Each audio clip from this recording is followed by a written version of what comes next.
Good evening to all of you. कैसे हैं आप सभी? आज थोड़ी सी बारिश हो रही थी, इसलिए थोड़ा क्लास स्टार्ट करने में लेट हुआ। लेट से जो है हम स्टूडियो पहुंच पाए। तो चलिए बिना लेट किए हुए हम लोग क्लास की शुरुआत करते हैं। और जो कि हम लोग पिछले क्लास में पढ़े थे, मूल प्रभाज के बारे में, मूल अंश के बारे में हम लोगों ने पिछले क्लास में स्टडी किया था। याद होगा आप सभी को? आप सभी को याद होगा? मूल प्रभाज के बारे में, मूल अंश के बारे में हम लोगों ने लेक्चर 2 में स्टडी किया था। अपने क्रैश कोर्स के लेक्चर 2 में हम लोगों ने मूल प्रभाज के बारे में स्टडी किया था। ठीक है, तो चलिए एक बार उसको जो है मैं रिवाइज करते हुए आगे बढ़ता हूं। एक बार उसको रिवाइज करते हुए आगे बढ़ता हूं जी।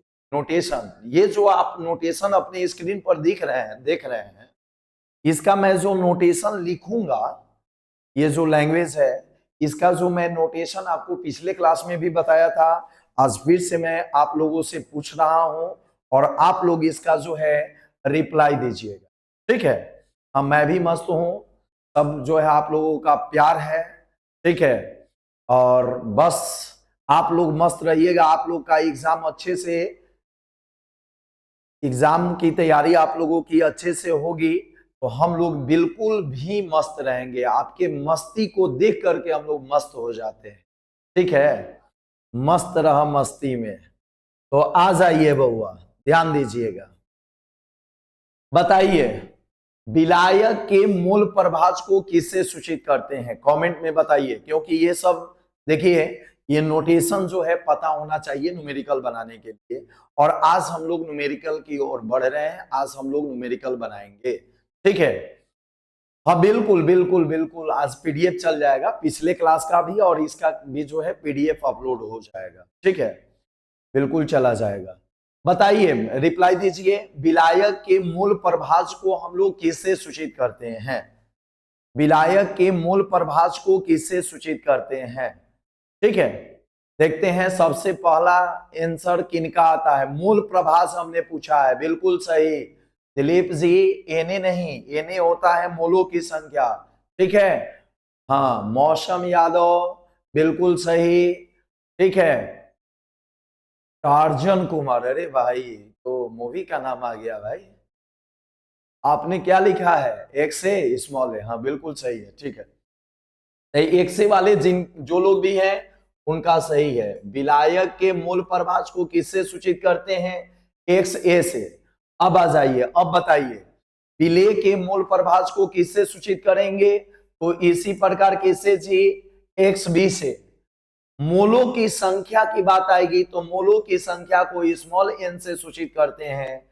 और विलायक के लिए क्या प्रयोग करेंगे?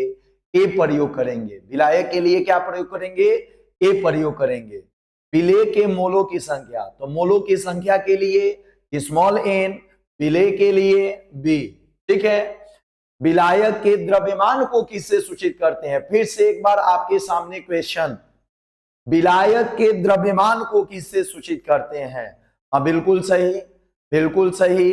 जिनका भी डब्ल्यू बी कॉमेंट आ रहा है उनका सही है। विलायक के द्रव्यमान को डब्ल्यू बी से सूचित करते हैं। और विलेय के द्रव्यमान को किससे सूचित करते हैं? फास्ट कॉमेंट, फास्ट कॉमेंट। विलेय के द्रव्यमान को किससे सूचित करते हैं बउआ? सॉरी, विलायक का द्रव्यमान है, विलायक का द्रव्यमान है बउआ। तो यहां पर विलायक के द्रव्यमान को किससे? डब्ल्यू ए से। और विलेय के द्रव्यमान को किससे? डब्ल्यू बी से। विलेय के द्रव्यमान को किससे? डब्ल्यू बी से। हाँ बिल्कुल सही है, बिल्कुल सही है। विलायक रहेगा तो ए और विलेय रहेगा तो बी। बिल्कुल सही है आप लोग का कमेंट। चलिए, तो ये तो बात समझ रहे हैं आप लोग, ये बात हम लोग समझ रहे हैं। अब जो है, अब हम लोग आगे बढ़ते हैं। नेक्स्ट फार्मूला को एक बार जो है आप सभी को मैं बता दे रहा हूं, रिवाइज कर दे रहा हूं। बताइए फार्मूला, देखता हूं कितने लोगों को याद है जी। ठीक है, हाँ बिल्कुल, डेली का पीडीएफ जो है अपलोड हो जाएगा, आप टेंशन न लीजिए। ठीक है, अपलोड हो जाएगा। तो बताइए फार्मूला, बताइए जो हम लोग का यूज होने वाला है। जो हम लोग का यूज होने वाला है फॉर्मूला बउआ। तब बताइए, विलेय के मोल प्रभाष, विलेय के मोल प्रभाष को सूचित करते हैं हम लोग एक्स बी से। तो द्रव्यमान वाला फॉर्मूला हम लोग आप सभी को बताना है कि द्रव्यमान वाला फॉर्मूला क्या होता है। ठीक है, द्रव्यमान वाला फॉर्मूला चाहिए हमरा के, ठीक न? तो रिप्लाई द जा। द्रव्यमान वाला फॉर्मूला क्या होता है बउआ? एक्स बी बराबर की होते इजी, फॉर्मूला याद करके आइल हो? ऐसे होई त कैसे होई? बोला बच्चा। एक्स बी बराबर फॉर्मूला क्या होगा? नहीं, एनबी वाला नहीं चाहिए, एनबी वाला तो हमें पता है, आप सबको याद है। द्रव्यमान वाला फॉर्मूला चाहिए। तो देखिए, जिसका मूल प्रभाष निकालना होगा तो उसके डब्ल्यू बी को ऊपर में अपॉन एम बी, अब आ जाइए पुनः नीचे में, फिर इसी को रिपीट कीजिए, W B upon M B plus W A gram में अपॉन क्या जी, एम बी, अपॉन क्या, एम बी। ठीक है, upon M B, W B upon M B. ठीक है, तो एक्स बी निकालना होगा तो W B upon M B ऊपर में रहेगा, और नीचे वाला तो दोनों के लिए सेम रहता है, नीचे वाला तो दोनों के लिए सेम रहता है, एक्स बी रहे या एक्स ए रहे। ठीक है, एक्स बी रहे या एक्स ए रहे। साउंड प्रॉब्लम आ रही है?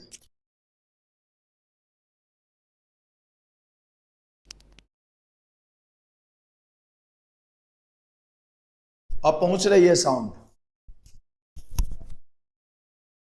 रिप्लाई दीजिए, साउंड अच्छे से जा रही है?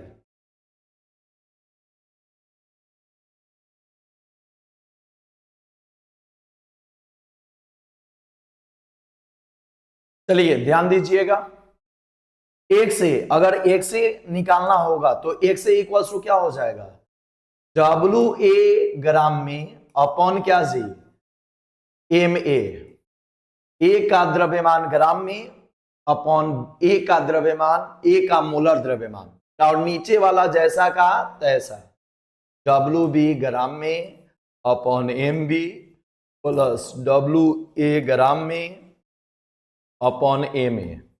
ठीक है, ये जो है एक्स ए का फॉर्मूला हो गया और ये आपका एक्स बी का फॉर्मूला होगा। और हमें पता था कि आप लोग क्या बता रहे थे, आप लोग मोल की संख्या वाला बता रहे थे कि एक्स बी बराबर होता है, अगर मोल दिया रहेगा तो एन बी ऊपर में और n B plus n A कहाँ, नीचे में, और एक्स ए निकालना होगा तो एन ए ऊपर में और n B plus n A नीचे में। तो नीचे वाला देख रहे हैं ना जी, समझ रहा है विनोद? नीचे वाला सेम सेम है ना जी, नीचे वाला सेम सेम है ना? ठीक है ना, नीचे वाला सेम सेम है। ठीक है, दोनों में नीचे वाला सेम सेम है। हाँ, एक बात का ध्यान आपको क्या रखना है, डब्ल्यू बी यानी द्रव्यमान आपको किस में रखना है, ग्राम में। द्रव्यमान आपको किस में रखना है, ग्राम में रखना है। ठीक है, चलिए तो रिपीट हो गया फॉर्मूला। अब हम लोग बढ़ते हैं अपने न्यूमेरिकल की ओर, अब हम लोग अपने न्यूमेरिकल की ओर बढ़ते हैं बउआ, ध्यान दीजिएगा। आइए न्यूमेरिकल हम लोग लेते हैं, मोलर द्रव्यमान, ये वाला याद कर लिए ना सब लोग, सबको याद है ना? ग्लूकोज का मोलर द्रव्यमान, सुक्रोज का मोलर द्रव्यमान, यूरिया का मोलर द्रव्यमान, सोडियम क्लोराइड का मोलर द्रव्यमान, HCl का मोलर द्रव्यमान, सब लोग का क्लियर है ना जी? चलिए तो बिना देर किए हुए, अच्छी बात है, बढ़िया बात है। ठीक है, उधर से आप लोग जोड़ लगाइए और इधर से मैं जोड़ लगाता हूं। ठीक है, और तब जो है सफलता जो है कदम चूमेगी।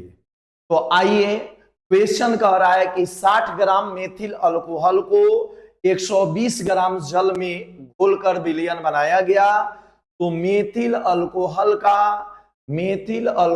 का और जल का मोल अंश ज्ञात करना है। मेथिल अल्कोहल का और जल का मोल अंश ज्ञात करना है। ठीक है, मेथिल अल्कोहल का और जल का मोल अंश ज्ञात करना है। एक चीज ध्यान दीजिएगा आप लोग, एक चीज गौर कीजिएगा, कि एक जो है फॉर्मूला आपको और हमने सिखाया था, एक फॉर्मूला और सिखाया था हमने कि x B plus x A equals to कितना, बताइए, रिप्लाई दीजिए। X B plus x A का वैल्यू कितना होता है? X B plus x A का वैल्यू कितना होता है? जल्दी से रिप्लाई दीजिए। X B plus x A equals to कितना, याद है? हाँ बिल्कुल सही जवाब, 1 सही जवाब है। X B plus x A equals to कितना होता है? 1 होता है। ठीक है, संजीव कुमार 2 जवाब दिए थे, आपका गलत है। ठीक है, याद कीजिए बउआ। अब बताइए, मान लीजिए कि विलेय का मूल, एक्स बी को विलेय बोलते हैं, विलेय का मूल प्रभाज, एक से मतलब विलायक का मूल प्रभाज, और दोनों के मूल प्रभाज का योगफल कितना होता है? 1 होता है। अब मान लीजिए कि अगर हमें विलायक का मूल प्रभाज पता है, विलायक का मूल प्रभाज क्या है? पता है, विलायक का मूल प्रभाज हमें पता है। ठीक है, और विलेय का मूल प्रभाज हम लोग को निकालना है। विलायक का मूल प्रभाज पता है और निकालना किसका है? विलेय का मूल प्रभाज निकालना है। विलेय का मूल प्रभाज नहीं पता है, तो नहीं पता बराबर 1 माइनस पता, नहीं पता बराबर 1 माइनस पता, नहीं पता बराबर 1 माइनस पता। अब आ जाइए, मान लीजिए कि विलेय का मूल प्रभाज पता, विलेय का मूल प्रभाज पता, अब विलायक का नहीं पता। विलेय का मूल प्रभाज पता और विलायक का नहीं पता, तो नहीं पता बराबर 1 माइनस पता, नहीं पता बराबर 1 माइनस पता। ठीक है, हाँ बिल्कुल बिल्कुल, पीडीएफ आज मिल जाएगा, वो डिस्क्रिप्शन में आज लोड कर दिया जाएगा उसको। ठीक है, दोनों क्लास का। तो विलायक का मूल प्रभाज बराबर 1 माइनस एक्स बी, ये फॉर्मूला क्लियर है। चलिए, अब जो है, अब हम लोग अपने क्वेश्चन पर आते हैं। ये है हम लोग का क्वेश्चन, ये है हम लोग का क्वेश्चन बउआ। क्वेश्चन क्या कह रहा है? कह रहा है कि 60 ग्राम मेथिल अल्कोहल को 120 ग्राम जल में घोला गया। मेथिल अल्कोहल कितना ग्राम है जी? 60 ग्राम है। और 60 ग्राम मेथिल अल्कोहल को कितना ग्राम जल में घोला गया है? 120 ग्राम जल में घोला गया है। तब बताइए, मेथिल अल्कोहल द्रव अवस्था में होता है कि ठोस अवस्था में? मेथिल अल्कोहल द्रव अवस्था में होता है कि ठोस अवस्था में? हाँ सही है, बिल्कुल सही है, द्रव अवस्था में होता है। ठीक है, द्रव अवस्था में होता है, बिल्कुल सही है आप लोग का जवाब। तो मेथिल अल्कोहल और जल, मेथिल अल्कोहल और जल, जल दिया है 120 ग्राम। तो बताइए, यहां पर सॉल्यूशन में आ जाइए, सॉल्यूशन में आ जाइए। मेथिल अल्कोहल सॉल्यूशन में ध्यान दीजिएगा बउआ।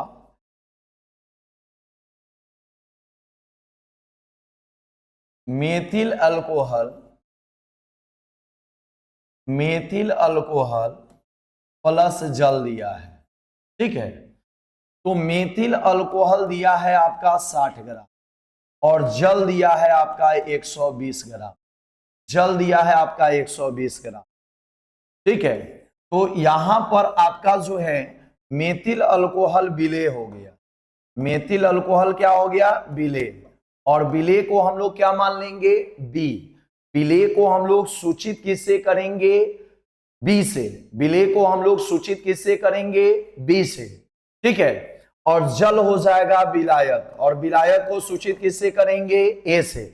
ठीक है, और विलेय और विलायक को हम लोग अच्छे तरीके से पहचान करना इंट्रोडक्शन क्लास में सीख चुके हैं कि विलेय और विलायक की पहचान कैसे की जाएगी। ठीक है, तो जल अधिक मात्रा में है इसलिए यह ए हो गया, और मेथिल अल्कोहल कम मात्रा में है इसलिए यह क्या हो गया? बी हो गया। अब बताइए, निकालना है मोल अंश। क्या निकालना है? मोल अंश। मोल अंश, तो मेथिल अल्कोहल के मोल अंश को हम लोग सूचित करेंगे XB से। XB बराबर वाट, और जल के मोल अंश को सूचित करेंगे XA से। XA बराबर वाट। ठीक है, अब बताइए जी, अब हम लोग को क्वेश्चन में क्या दिया है?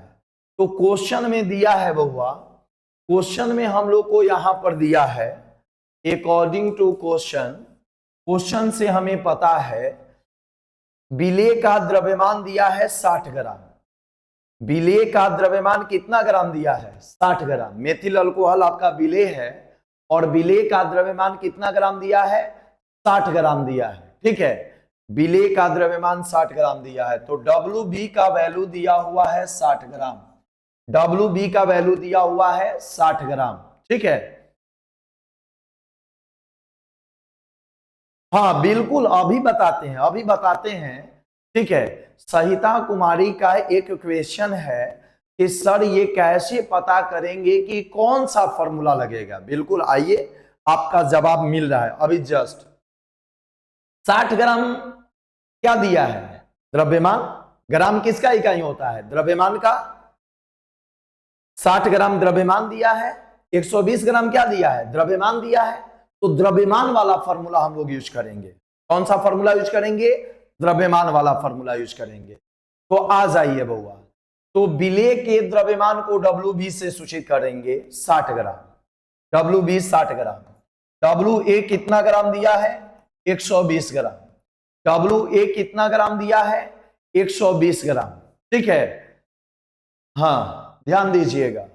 अब बताइए बउआ, अब हमें अगर विलेय का मूल प्रभास निकालना है तो बताइए, यह जो डाटा दिया हुआ है, डाटा दे करके आप खुद जो है विचार कर सकते हैं कि कौन सा मूल प्रभास का फॉर्मूला यूज होगा।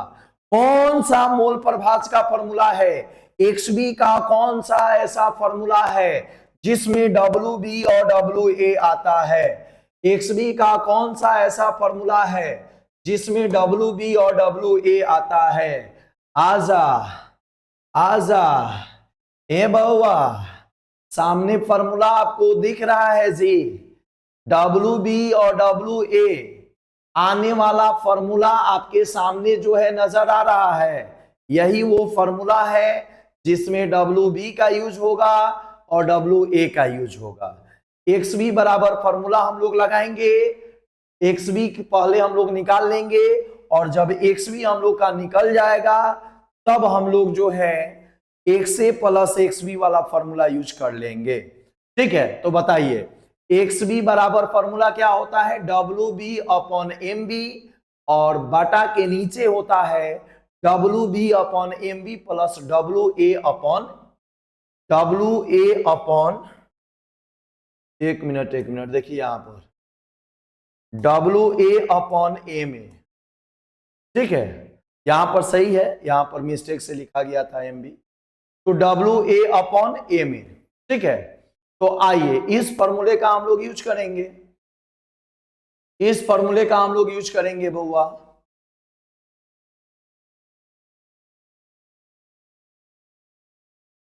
ठीक है, तो ये फॉर्मूला हम लोग के पास है, इसी फॉर्मूले का यूज करेंगे। तो ये डाटा दे करके हम लोग पता करेंगे कि कौन सा फॉर्मूला यूज होगा।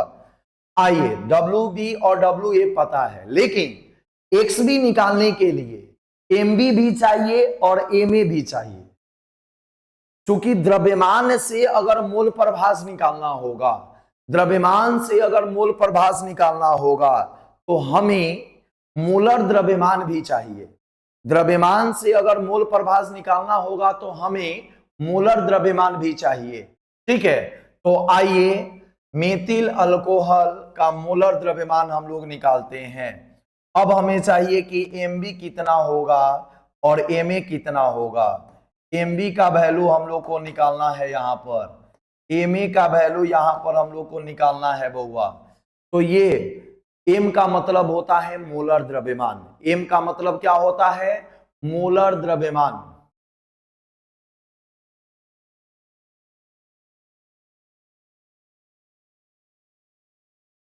हाँ देखिए, एक से निकाल, एक दोनों में से कोई आपको एक तो निकालना है। XB निकालना है या एक से निकालना है, दोनों में से आप कोई भी आप निकाल सकते हो। ठीक है, आपको एक से निकालना है, आप एक से निकालो। ठीक है, लेकिन कोई एक ही निकालेंगे तो मेरा मन हुआ कि हम भाई XB निकाल लेते हैं। अगर आपको एक से निकालना है तो आप एक से निकाल लो, दोनों में से कोई भी यूज कर सकते हैं, बिल्कुल सही है। तो आ जाइए, ठीक है, मैंने थोड़ी देर से जो है आपके कमेंट को देखा। अब एम बी और एम ए, एक से या एक्स भी कोई भी आप निकाल सकते हो, लेकिन निकालने के लिए भाई डब्ल्यू बी डब्ल्यू ए के साथ साथ एम बी और एम ए चाहिए। एम का मतलब मोलर द्रव्यमान, और मोलर द्रव्यमान का दूसरा नाम होता है सूत्र भार। मोलर द्रव्यमान का दूसरा नाम क्या होता है? सूत्र भार होता है। यानी मोलर द्रव्यमान निकालने के लिए आपको उस पदार्थ का सूत्र पता होना चाहिए, और पदार्थ हम लोग का क्या है यहाँ पर? Methyl alcohol. तो मेथिल अल्कोहल का सूत्र हमें पता होना चाहिए। बताइए बउआ, मेथिल अल्कोहल का सूत्र क्या होगा? बिले है आपका, बी है हमारा यहाँ पर CH3OH, CH3OH, यही हम लोग का बी है, ठीक है। तो इसका जो है सूत्र क्या होगा? आइए, जो है CH3OH मेथिल अल्कोहल का होता है, तो इसका हम लोग सूत्र पता कर लेते हैं कि सूत्र क्या होगा। पीले हम लोग का रफ में, इधर देख लीजिए साइड में, ये रफ वाली बातें हैं, इसको जो है इसको आपको रफ में लिख लेना है। पी है हम लोग का मेथिल अल्कोहल, और इसका मोलर द्रव्यमान मान लीजिए याद नहीं है, तो हम लोग कैलकुलेट कर सकते हैं। अगर इसका मोलर द्रव्यमान नहीं याद है तो इसका हम लोग कैलकुलेट कर सकते हैं। एक कार्बन का परमाणु भार एटॉमिक मास होता है 12। हाइड्रोजन है 314, हाइड्रोजन कितना है? 4 है। एक हाइड्रोजन का परमाणु भार कितना? 1 को कितना से मल्टीप्लाई करेंगे? 4 से। एक ऑक्सीजन का परमाणु भार कितना? 16। एक ऑक्सीजन का परमाणु भार कितना? 16। अब सबको जो है हम लोग जोड़ देंगे, सबको हम लोग जोड़ देंगे, तो बताइए कितना आ गया जी? एक कार्बन का एक परमाणु है तो छूछे 12 लिख देंगे, कार्बन का एक परमाणु है तो छूछे 12 लिख देंगे। हाइड्रोजन 3 एक 4 ठो है, तो एक को कितना से गुणा करेंगे? 4 से गुणा करेंगे। एक ऑक्सीजन है तो एक ऑक्सीजन का परमाणु भार कितना? 16। तब बताइए 12 4 16, 16 कितना जी? 32 ग्राम पर मोल। बिल्कुल सही जवाब था, बिल्कुल सही जवाब था संजीव कुमार, 32। आ जाइए, अब इसके बाद जो है दूसरा नंबर जो विलायक है जिसे हम लोग ए से सूचित कर रहे हैं, वह है H2। भाई कहीं का भी क्वेश्चन हो, मूल प्रभाज का क्वेश्चन हो, मूलरता का क्वेश्चन हो, मूललता का क्वेश्चन हो, मूलर द्रव्यमान तो हम लोग को खुद से निकालना होता है। कुछ इंपॉर्टेंट मूलर द्रव्यमान हम लोग याद रखेंगे। अब ये है H2O, तो इसके मूलर द्रव्यमान को हम लोग Ma से सूचित कर रहे हैं, तो Ma का वैल्यू कितना हो जाएगा? H2O का तो सबको पता है, 18 होता है, 18 होता है। 1 को कितना से मल्टीप्लाई करेंगे? 2 से। एक ऑक्सीजन का परमाणु भार 16, 16 2 कितना जी? 18 ग्राम पर मोल। आ गया बउआ, ये रफ वाली बात आ गई, तो आ जाइए। अब हम लोग आ जाते हैं, याद हो गया ना? MB का वैल्यू कितना आया? 32। MB का वैल्यू कितना आया है? 32। और Ma का वैल्यू कितना आया? 18। तो याद रखिएगा। आ जाते हैं अब हम लोग अपने प्रीवियस पेज पर कि Ma का वैल्यू और MB का वैल्यू कितना आया। बताइए, आप लोग रिप्लाई दीजिए। MB का वैल्यू कितना आया? 32। Ma का वैल्यू कितना आया? 18। और मोलर द्रव्यमान का इकाई क्या होता है? ग्राम पर मोल। मोलर द्रव्यमान का इकाई क्या होता है? ग्राम पर मोल। ठीक है, कोई दिक्कत? अब चलिए, अब हम लोग यहां पर XB और XA का फॉर्मूला लगाएंगे, XB और XA का फॉर्मूला लगाएंगे। अब आ जाएंगे हम लोग सूत्र से, सूत्र से आ जाएंगे, सूत्र से आ जाएंगे।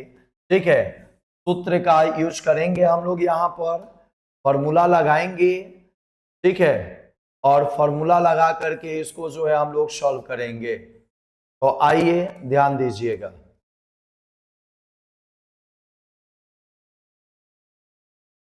सूत्र से आ जाएंगे। XB बराबर फॉर्मूला होता है, बताइए। अब WB पता है, MB पता है, WA पता है, MA पता है, तो XB यानी विलेय का मूल प्रभाव निकालने का कौन सा फॉर्मूला वही पुरानी बात, पुरानी कहानी। विलेय का द्रव्यमान ग्राम में अपॉन विलेय का मोलर द्रव्यमान बटा के नीचे WB ग्राम में अपॉन MB प्लस WA ग्राम में अपॉन MA। वही फॉर्मूला हम लोग यूज करेंगे। तो XB बराबर WB का वैल्यू कितना है? WB का वैल्यू आपके क्वेश्चन में कितना दिया गया है? WB दिया गया है 60 ग्राम। WB का वैल्यू कितना ग्राम है जी? WB का वैल्यू कितना ग्राम है? 60 ग्राम है। और इसका मोलर द्रव्यमान MB का वैल्यू कितना आया हुआ है? 32। 60/32 पुनः नीचे 60/32। अब आ जाइए, जल कितना दिया गया है? 120 ग्राम। जल कितना दिया गया है? 120 ग्राम। 120 को कितना से भाग देंगे? 18 से। तो WA का वैल्यू 120 ग्राम और MA का वैल्यू कितना ग्राम? 18 ग्राम। WA का वैल्यू 120 ग्राम और MA का वैल्यू 18 ग्राम। देख लीजिए, यही ना है? बिल्कुल सही है ना जी। देखिए, B का द्रव्यमान दिया गया है 60 और A का द्रव्यमान कितना है? 120। WB 60, WA 120, MB 32, MA 18। ठीक है ना? 60/32 और 120/18। 60/32 और 120/18। सही है? सही है। कैलकुलेशन आप लोग कर चुके हैं।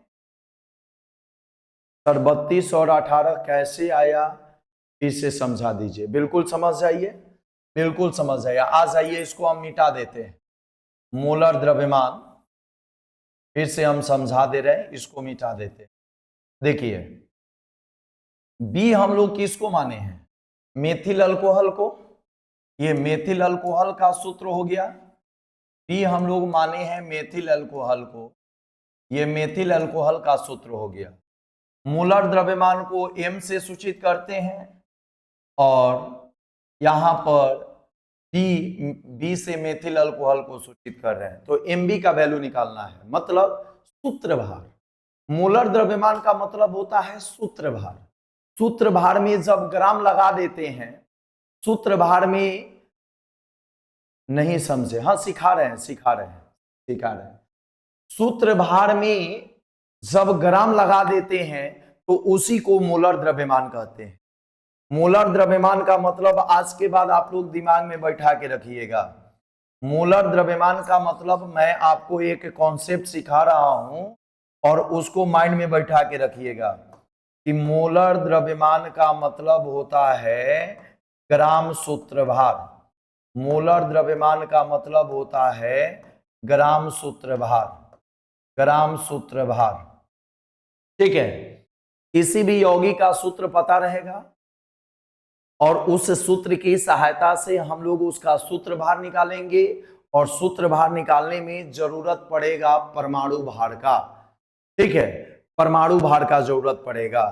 तो बताइए, आप लोग रिप्लाई दीजिए। कार्बन का परमाणु भार कितना होता है? 12। कार्बन का परमाणु भार कितना होता है? 12। एगो कार्बन है तो केवल 12 लिख दी। कार्बन का कितना परमाणु आपको दिख रहा है? एक परमाणु दिख रहा है, तो केवल एगो कार्बन का परमाणु है, इसलिए क्या लिख दिए? 12 लिख दिए। ठीक है? हाइड्रोजन का देखिए, हाइड्रोजन का कितना परमाणु है? 314। हाइड्रोजन का 4 परमाणु है। ठीक है? अब बताइए, एक हाइड्रोजन परमाणु का परमाणु भार कितना होता है? 1। एक हाइड्रोजन परमाणु का परमाणु भार कितना होता है? 1। अब 1 को कितना से गुणा कर देंगे? 4 से। क्यों? क्योंकि हाइड्रोजन का भाई 4 परमाणु है, इसलिए 4 से उसको गुणा कर दिए। ठीक है, कार्बन को नहीं गुणा किए क्योंकि कार्बन का एक एक परमाणु था, इसलिए 12 का 12 ही लिख दिए। अब आ जाइए प्लस प्लस प्लस, ध्यान दीजिएगा।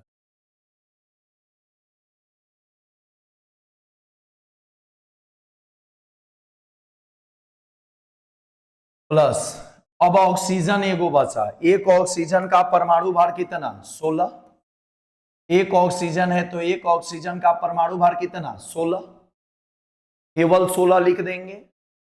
हाँ, हाइड्रोजन देखिए 3 यहां पर है और एक यहां पर है, 3 और 1 4 हो गया, टोटल 4 है, इसलिए हमने जो है 1 × 4 लिख दिया।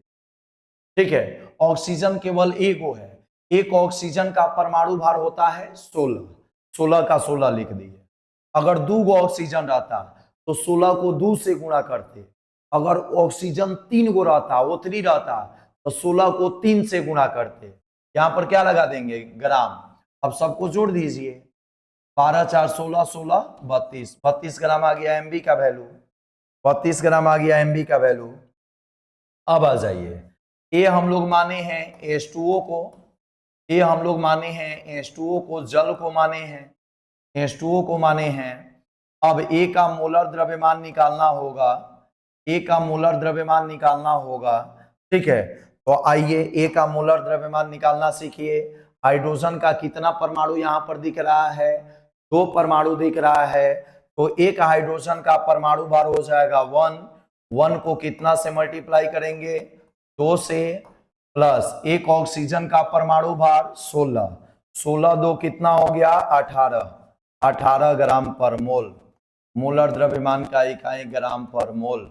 ठीक है, और इसको जो है, इसको आप लोग जो है ये ध्यान में रखिएगा कि मोलर द्रव्यमान का मतलब किसी भी यौगिक का सूत्रभार, मोलर द्रव्यमान का मतलब किसी भी यौगिक का सूत्रभार। मुझे उम्मीद है कि आप लोग सीख गए होंगे कि मोलर द्रव्यमान कैसे निकलेगा। मोलर द्रव्यमान परमाणु भार की सहायता से निकलेगा। अगर किसी बच्चे को परमाणु संख्या, परमाणु भार, धन मूलक, ऋण मूलक नहीं पता होगा, ठीक है, तो मैं उसका पीडीएफ जो है आप लोग के वीडियो में अपलोड कर दूंगा, आप लोग वहां से उसको याद कर। ओके, ठीक है, चलिए, वेरी गुड।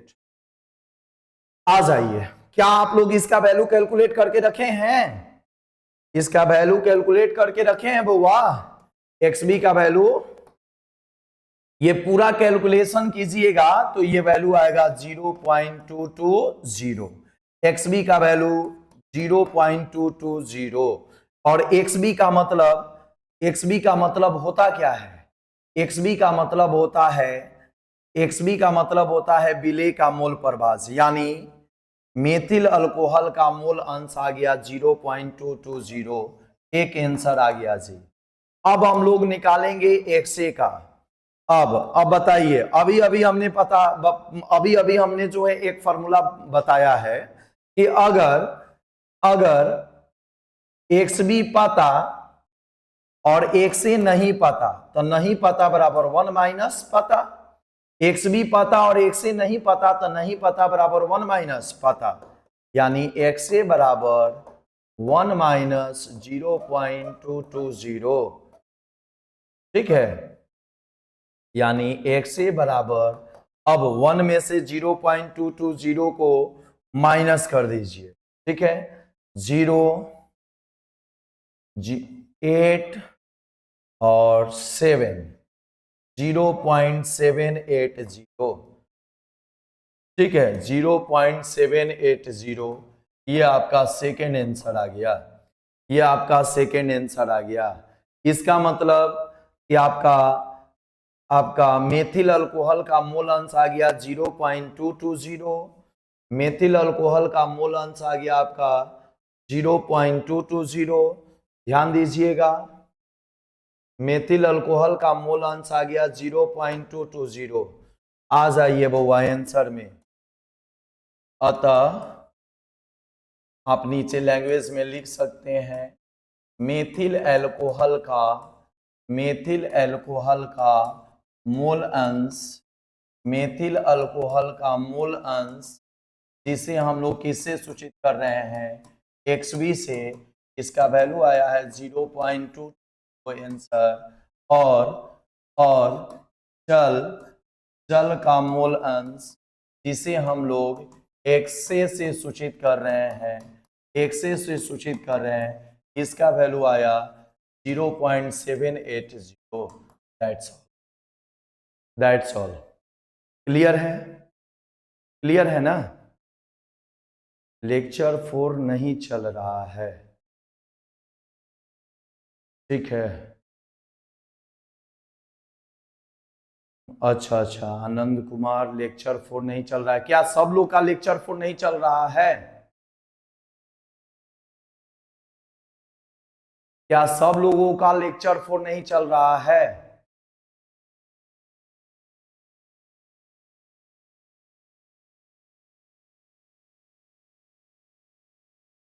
क्या सब लोगों का लेक्चर 4 नहीं चल रहा है? बताइए।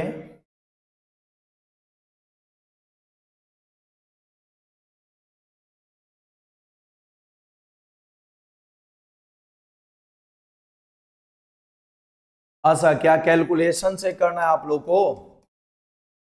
कैलकुलेशन से करना है तो आइए चेक कर लिया जाए। 60/32 अपॉन 60/32 प्लस 120/18, ठीक है। आइए 60/32, ये आ जाएगा आपका 1.578, ठीक है, अपॉन 1.578 प्लस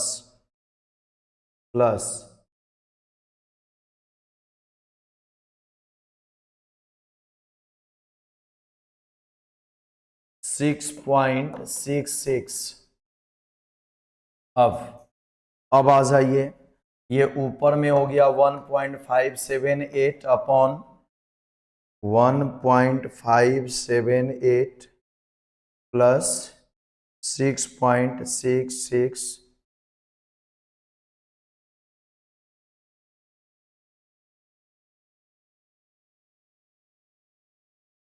तो 8.238। अब आ जाइए नेक्स्ट,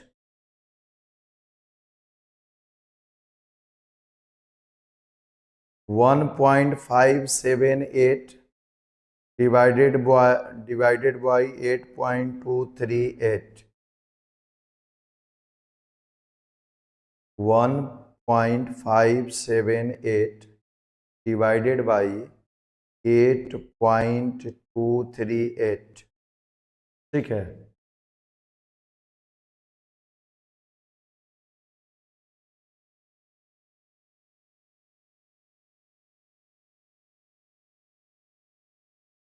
बोलिए आप लोग का आंसर कितना आ रहा है?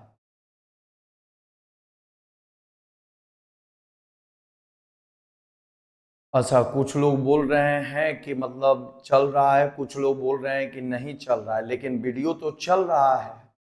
वीडियो जो है ऐसा नहीं है चल नहीं रहा है, वीडियो तो चल रहा है, वहां से आप लोग चेक कर लीजिए, ठीक है।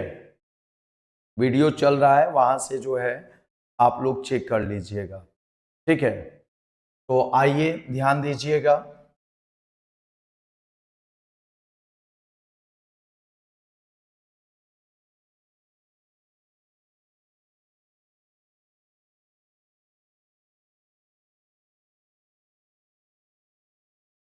चलिए, इसको जो है आप लोग चेक कर लिए, बताइए आंसर जो है, रिप्लाई दीजिए।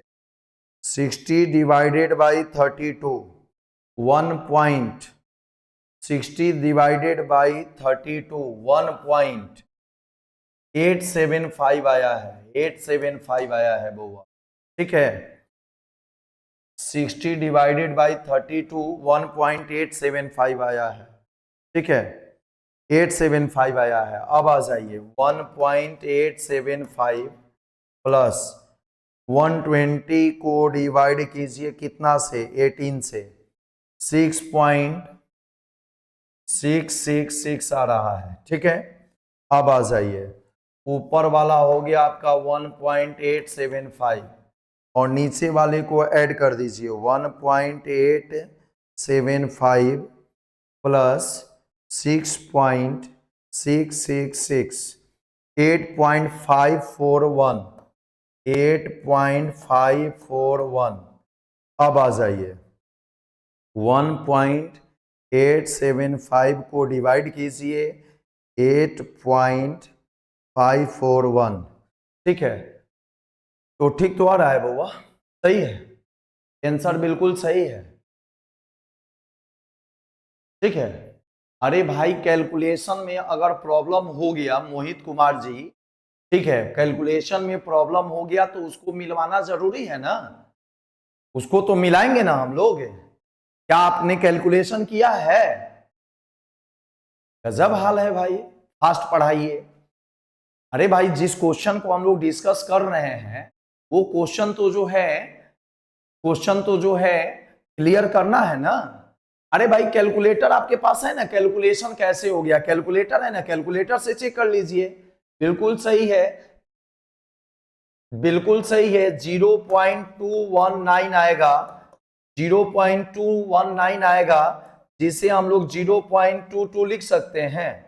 0 पॉइंट क्या लिख सकते हैं, 22 लिख सकते हैं। तो चलिए, अगर मान लीजिए कि आपको जो है 2 ही डिजिट तक लिखना है तो आप 2 डिजिट तक ही लिखिए, उसी को 0.22 को मैंने 0.220 लिख दिया है। ठीक है, 0.22 आप लिख सकते हैं। चलिए, बाकी जो है कैलकुलेशन सही है, मैंने चेक कर लिया रोक करके, मैंने जो है चेक कर लिया। आप लोग जो है अपना घर पर कैलकुलेटर से मिला लीजिए। अब बताइए, ये था मूल प्रभाज, मूल प्रभाज था बउआ। अब बताइए, अब आपके सामने क्वेश्चन है, जल्दी से रिप्लाई दीजिए, आंसर कौन सा होगा, जल्दी से बोलो बउआ, आंसर कौन सा होगा। सामान्य ताप एवं दाब पर किसी गैस के एक मोल का आयतन कितना होता है? एट एनटीपी और STP 1 mole of any gas, 1 mole of any gas contains how much volume? ठीक है, एट एसटीपी और NTP 1 mole of any gas contains how much volume? Fast reply, और किस पर टिक मारे, किस पर टिक मारे? हाँ बिल्कुल सही, बिल्कुल सही जवाब बी नंबर 22.4 लीटर, 22.4 लीटर। हम लोग पढ़े हैं ना जी, एक मोल किसी भी गैस का आयतन एसटीपी और एनटीपी पर 22.4 लीटर होता है। अब कहिएगा कि सर ये चीज तो हम लोग 11th क्लास में पढ़े हैं। हाँ बउआ, 11th क्लास में हम लोग पढ़े हैं, मूल कॉन्सेप्ट में पढ़े हैं, 11th क्लास में हम लोग मूल कॉन्सेप्ट में पढ़े हैं। ठीक है, लेकिन अच्छा ठीक है, देख लिया जाएगा उसको, लेकिन आज हम लोग जो है जो क्वेश्चन डिस्कस कर रहे हैं वो आपका बोर्ड मॉडल क्वेश्चन है, आपके बोर्ड एग्जाम में पूछा हुआ क्वेश्चन है। अब अगला क्वेश्चन आपके सामने स्क्रीन पर है, एवोगैड्रो संख्या जिसे Na से हम लोग डिनोट करते हैं, एवोगैड्रो संख्या जिसे हम लोग Na से डिनोट करते हैं, जो कि दुनिया का सबसे बड़ा कांस्टेंट होता है, दुनिया का सबसे बड़ा स्थिरांक होता है, दुनिया का सबसे बड़ा नियतांक होता है। Avogadro number is the largest constant of the world. तो बताइए उस बड़ी संख्या का, उस बड़े कांस्टेंट का सबसे बड़ा कांस्टेंट एवोगैड्रो संख्या होता है, तो इस बड़े कांस्टेंट का वैल्यू क्या होता है? जल्दी से रिप्लाई दीजिए, इस बड़े कांस्टेंट का वैल्यू क्या होता है? हाँ बिल्कुल सही जवाब है, बी नंबर ऑप्शन सही होगा, बी नंबर ऑप्शन सही होगा। तो क्या यह दुनिया का सबसे बड़ा कांस्टेंट होता है? क्या आप सबसे छोटे कांस्टेंट का नाम बता सकते हैं? Which is the smallest constant of the world? Which is the smallest constant of the world? दुनिया का which is the smallest constant of the world? दुनिया का सबसे छोटा स्थिरांक कौन होता है? Which is the smallest constant of the world? दुनिया का सबसे छोटा स्थिरांक, दुनिया का सबसे छोटा स्थिरांक का कोई पता है जी? सबसे छोटा स्थिरांक किसी को पता है कि दुनिया का सबसे छोटा स्थिरांक कौन होता है? ठीक है, पढ़े हैं, ये भी आप पढ़े हैं ये भी आप पढ़े हैं। इसका आंसर होगा प्लांक नियतांक। इसका आंसर होगा बउआ प्लांक नियतांक, जिसे हम लोग स्मॉल एच से सूचित करते हैं और एच का वैल्यू होता है 6.625 इंटू 10⁻⁻34 जूल इंटू सेकेंड। ये जो है प्लांक नियतांक, प्लांक कांस्टेंट का वैल्यू होता है। ठीक है, अब अगला नंबर क्वेश्चन, ये सब छोटा छोटा क्वेश्चन है लेकिन बोर्ड मॉडल है। अगला क्वेश्चन, ये जितना भी क्वेश्चन है ये बोर्ड मॉडल क्वेश्चन है, जल्दी से रिप्लाई दीजिए। क्या परमाणु द्रव्यमान किसके बराबर होता है? परमाणु द्रव्यमान किसके बराबर होता है? जल्दी से रिप्लाई दे दीजिए। हाँ ठीक है, बहुत सही जवाब है, बिल्कुल सही जवाब है। किसके बराबर होता है जी? न्यूट्रॉन और प्रोटॉन की संख्या के योगफल के बराबर होता है। न्यूट्रॉन और प्रोटॉन की संख्या के योगफल के बराबर होता है। अब बड़ा आश्चर्य लग रहा होगा कि भाई ऐसा भी क्वेश्चन हमारे 12th में पूछता है। नहीं, ये सब तो जो है 11th का भी पढ़ा हुआ क्वेश्चन है। तो चलिए, बिल्कुल सही जवाब। ये सब छोटे छोटे क्वेश्चन थे। अब बताइए, चलिए अभी अभी आपने जो है मोल प्रभाज को खत्म किया और हमने बताया था कि मोल प्रभाज दो मोलों की संख्या का अनुपात होता है, अतः इसकी कोई इकाई नहीं होती है। मोल प्रभाज दो मोलों की संख्या का अनुपात होता है, अतः इसकी कोई इकाई नहीं होती है। तो बोलिए, निम्नलिखित में से किसकी इकाई नहीं होती है? हाँ बिल्कुल सही जवाब सी, मोल अंश। मोल अंश, मोल अंश, या इसका दूसरा नाम क्या होता है? मोल प्रभाज। मोल प्रभाज, ठीक है, यह यूनिट लेस होता है, यूनिट लेस क्वांटिटी होता है। Mole fraction is unit less quantity because it is the ratio of two number of moles. ठीक है, because it is the ratio of two number of moles. अगला next question आपके सामने है और ये लास्ट क्वेश्चन है। लास्ट क्वेश्चन है ये। जितना भी क्वेश्चन आप देख रहे हैं सब बोर्ड मॉडल क्वेश्चन है, टोटल बोर्ड मॉडल क्वेश्चन है। बोलिए, किसी विलयन के सांद्रण एवं वाष्प दाब, किसी विलयन के सांद्रण एवं वाष्प दाब, वाष्प दाब मतलब P। ठीक है, तो वाष्प दाब और सांद्रण में संबंध बताने वाले कौन सी इकाई है? कौन सी ऐसा इकाई आपके सामने स्क्रीन पर दिख रहा है जो कि विलयन के वाष्प दाब और उसकी सांद्रता में संबंध को बताता है? ठीक है, सांद्रता में संबंध को बताता है तो वो होता है बउआ मूल अंश ही होता है। ठीक है, और यह कहाँ का है तो मैं आपको बताऊंगा अणुसंख्य गुणधर्म में, जब वाष्प दाब का आपेक्षिक अवनमन पढ़ाऊंगा या फिर राउल्ट का नियम जब हम लोग स्टडी करेंगे तो उस वक्त ये थ्योरी आएगा। तो याद रखिएगा, सांद्रण और वाष्प दाब में संबंध बताने वाला मूल अंश होता है। ठीक है, तो ये सब जो है, ये सब आप लोग का जो है आज का टॉपिक रहा। और अब आप लोग का जो है फिजिक्स क्लास चलेगा, तो आप लोग तैयार हो जाइए। ठीक है, आप लोग तैयार हो जाइए फिजिक्स क्लास के लिए, रेस्ट कर लीजिए। तब तक के लिए आज सभी लोगों को good night, bye bye, tata, sweet dream, take care. फिर हम लोग मिलते हैं नेक्स्ट क्लास में और सारे फार्मूला वगैरह को रिवाइज करके आइए। जितना भी क्वेश्चन हम लोग डिस्कस किए हैं सारे क्वेश्चन को जो है याद करके आइए नेक्स्ट क्लास में। और नेक्स्ट क्लास में मैं आप लोग के लिए लेकर के आ रहा हूँ, उस टॉपिक का नाम है मूलरता टॉपिक। और रहा वीडियो 4 का देखने का बाद तो उसको हम लोग चेक कर लेंगे कि वीडियो 4 क्यों नहीं चल रहा है कल वाला। ठीक है, तो उसको हम लोग देख लेंगे बउआ। तो चलिए लेते हैं अलविदा।